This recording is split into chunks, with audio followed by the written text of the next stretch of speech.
I started streaming about a year and a half ago, consistently, I might add.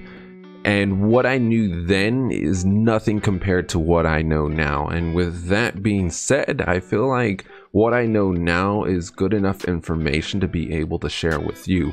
That way you guys don't have just as hard of a time that I had a year and a half ago. But before we jump into today's topic, I do want to let you guys know that I do stream on Twitch, link in the description below. I do go live Monday, Wednesday, Friday evening. So if you feel like I might have missed something in this video, feel free to click that link, hit the chat, and let me know. Be more than happy to have this conversation. Just to kind of give you a general idea, we'll say on a scale of 1 to 10, how much information I've actually learned and have now in comparison to what I did then. Back then I was like -100. Now I'm like 2. what if I'm at 2 now, what is the point of sharing this information with you? Well, as I've always shared a lot with the people in my community, I try hard to learn and practice new things and add new things, and so that way if it works, I can share it with you guys and help you guys avoid making the same mistakes that I've made, such as buying a Roxio game capture. But I don't entirely regret that one. Their video editing software is pretty user friendly, but that's besides the point. Let's jump into what I call are the 5 rules to streaming. So these are the things you should absolutely know before you get into it. So rule number 1, streaming is more than a career, it's a business. So with that being said, you need to go into this with a business mindset.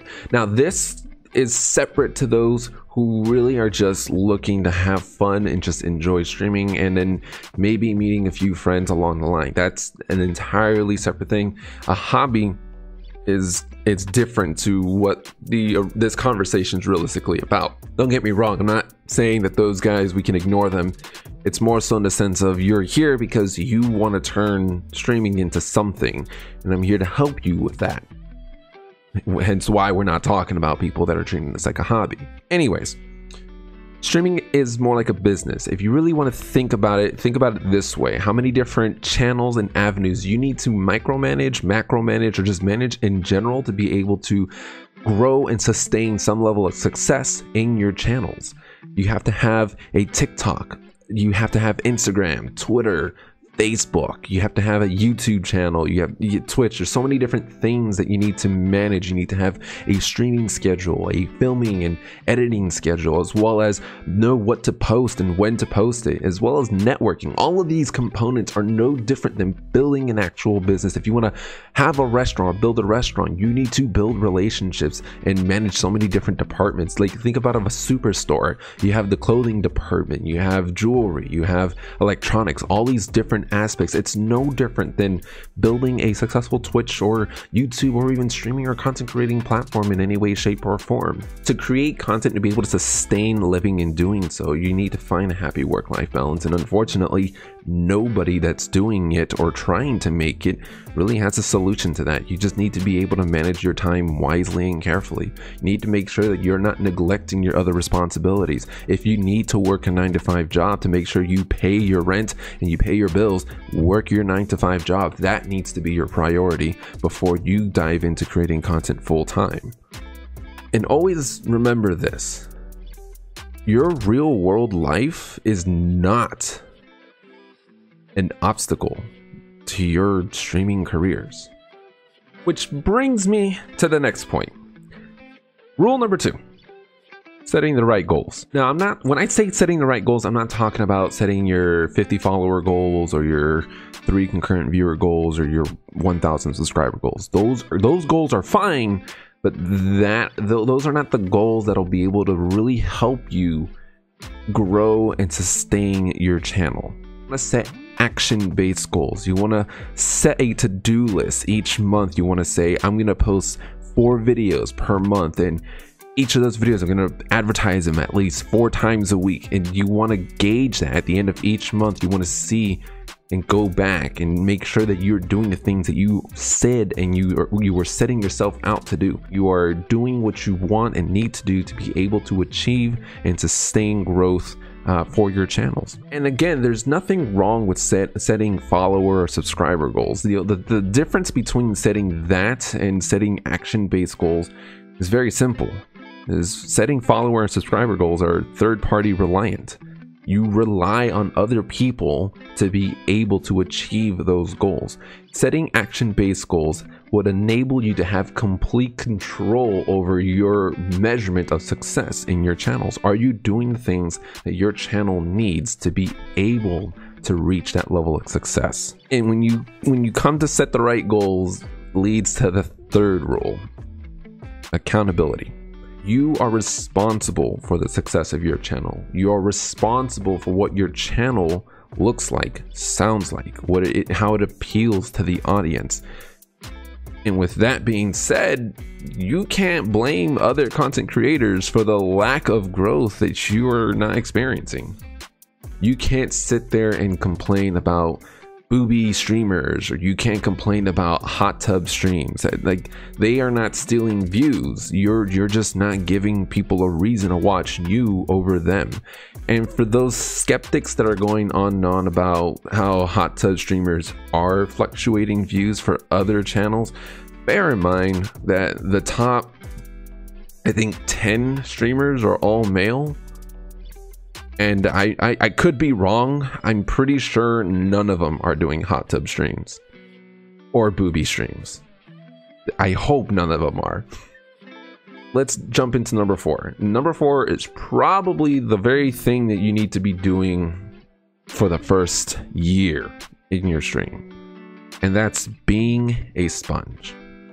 Learn as much information as possible. I'm a firm believer in knowledge. Knowledge is power, especially in this kind of industry. The more knowledge you have and the more you can show that knowledge, the more people are going to look at you and say, you know what? This person knows exactly what they're talking about. I can trust this person. I can relate to this person. This person might have had experiences that may be able to help resolve whatever experience I'm currently going through. Knowledge allows you to build a bridge between you as the creator and the consumers, which are the viewers. Prepare to learn from everybody. Somebody posted somewhere in the world of social media once that no one should ever take advice from a failed streamer. And I think that is the most ludicrous piece of advice anyone could ever share. First off, there's no such thing as a failed streamer. You have no idea where they're at in their process. They could have just started. They could have been month number 3 or 4. Yes, there are people that have found success within the first week of streaming, and there are people that have found success 3 to 4, 5 years later. The best example I can give you is Harris Heller and Ludwig. Ludwig, when Ninja broke and made his record, I think, Ludwig was only streaming to 9 people 3 years into streaming. Harris Heller didn't find his success until 3 or 4 years into creating content, and he already had a following on Vine. So there's no such thing as failed streamers. Take advice from everybody, because the thing is you don't know if somebody's going to present information valuable enough to you that you haven't heard anybody else share. Either which way, even if you don't grow and be as big as Ludwig or as Ninja or Shiv or Pokimane or any one of those guys out there, people can view this as a side gig, just another extra way of having some extra money come in, or you can leave it as a hobby. It's entirely up to you. This is the amazing and phenomenal thing about this platform. This platform is extremely malleable, and it could be whatever you want it to be. You want it to be a career? Great. You want it to be a business? Go for it. You want this to be a side gig, just as Uber Eats or Lyft or whatever other ride sharing or food delivery company there is? Go for it. If you just want this to be a fun time thing, by all means, but be a sponge. And also be prepared to converse. Streaming requires the ability to have a conversation. And always remember, you are your content, which brings me to the next point, and the last. The final rule, the most important rule. Nothing exists without this rule. Literally is everywhere you go, on the freeway, anywhere in the internet, even at your own job, even when you're laying in bed and you're streaming through your social media at 2 in the morning, because that is what we humanely do these days. Marketing. Marketing is one of the most important things in any industry. No industry, no business will survive without it in any way, shape, or form. Anybody that tells you that marketing is not essential are an absolute liar. I need to lower the microphone a little bit. Nothing in this world actually happens without marketing. The sole purpose of marketing is to raise brand awareness, and that is why it is essential when you're building your streaming and your channel platform. You need to raise brand awareness, and you have to also bear in mind that just posting go live posts is not marketing. If there's anything that you would take away from this video, take this with you. There are two different kinds of marketing. There's good marketing and then there's bad marketing. Going live post, bad marketing. Watch me be bad at video games, bad marketing. Nobody wants to watch somebody play poorly at a game. If somebody wanted to watch somebody play poorly at a game, they wouldn't be watching that at all. As a matter of fact, they'd much rather watch somebody who's so skillful. And even then, when you're advertising skillful play, there are just already people well known for it. And so they're going to vote them and go to them before they go to you. When you're advertising your content, you need to understand you are your brand. You are your content, not the game, not what's going on the computer. You are the content. So in which case you want to brand yourself and build an image that you want people to associate with. Marketing is essentially something you should be doing often. You don't have to do it every single day, but try to do it every other day. You want to let people know and learn about you. And it's not just the channel, what you do on stream or in front of the camera. You want to let them know pieces of information about you. The thing about live streaming is it grants the community an opportunity to connect with the streamer, and so you want to be as personable as possible. So with that, those are the 5 rules to streaming. I feel like these are the 5 pieces of information that's extremely useful and helpful, and will kind of help you save time and prevent the whole trial and error process, that you kind of can just jump right in with the right idea, and in which case I hope you find the success out of that. And again, if you feel like I've missed anything in this video or might need a further explanation about anything, feel free to jump over to my Twitch channel. Like I said, the link is in the description. I'd be more than happy to help you out with that. And if you like this video, go and hit the like button, and if you wish to see more content like this, hit the subscribe. I'd be more than happy to have you guys back in the next one, which reminds me, I will see you in the next one. Because I'm not was 95. Yeah, we're the same year. You're older than me by a couple of months.